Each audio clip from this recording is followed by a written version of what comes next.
Sir అదే విధంగా గర్భిణీ స్త్రీలు లివర్ ఆరోగ్యంపై ఎలాంటి జాగ్రత్తలు తీసుకుంటే బాగుంటుంది? అయితే చూడండి, ప్రెగ్నెంట్ ఉన్నప్పుడు డే 1 నుంచి ఏం చేశారంటే ఒక థర్డ్ మంత్ స్టార్ట్ అయిందంటే పులుపు ఎక్కువ తినాలనిపిస్తది. చాలా పులుపు చాలా ఎక్కువ తినాలనిపి నేచురల్‌గా అనిపిస్తది. వాళ్ళకు లివర్ ఇంబాలెన్స్ వల్లనే అలా అనిపిస్తది.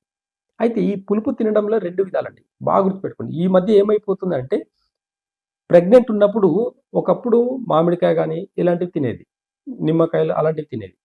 అయితే ఇప్పుడు అందరికి ఏమైపోయిందంటే పానీపూరి తినడం, జంక్ ఫుడ్ తినడం, టేస్ట్‌కి ఇంపార్టెన్స్ ఇచ్చి తింటున్నారే తప్ప, ఎలాంటి ఫుడ్ తినమని చెప్పారు ప్రెగ్నెంట్ టైమ్‌లో అని చెప్పేసి పెద్దల్ని అడగండి చెప్తారు.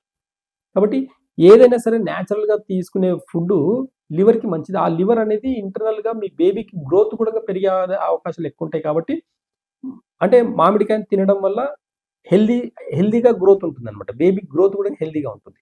కాబట్టి నేచురల్ ఏదైతే పులుపు ఉంటుందో అది తినండి. ఒక ఉసిరికాయ తినండి.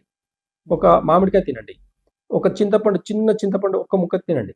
అంటే ఆ టేస్ట్ తినాలనిపిస్తుంది అనంటే అక్కడ మీకు దాని అవసరం ఉంది అనమాట మీ బాడీకి. కాబట్టి తినాలనిపిస్తది. ప్రెగ్నెంట్ టైమ్‌లో తినాలనిపిస్తది పులుపు. కాబట్టి ఏదైనా ఒక లిమిట్‌గా తింటే మాత్రం ఖచ్చితంగా బేబీ గ్రోత్ కూడా ఉపయోగపడుతుంది. వాళ్ళ డెలివరీ టైమ్‌లో కూడా నార్మల్ డెలివరీ అయ్యే అవకాశాలు కూడా ఎక్కువుంటాయి.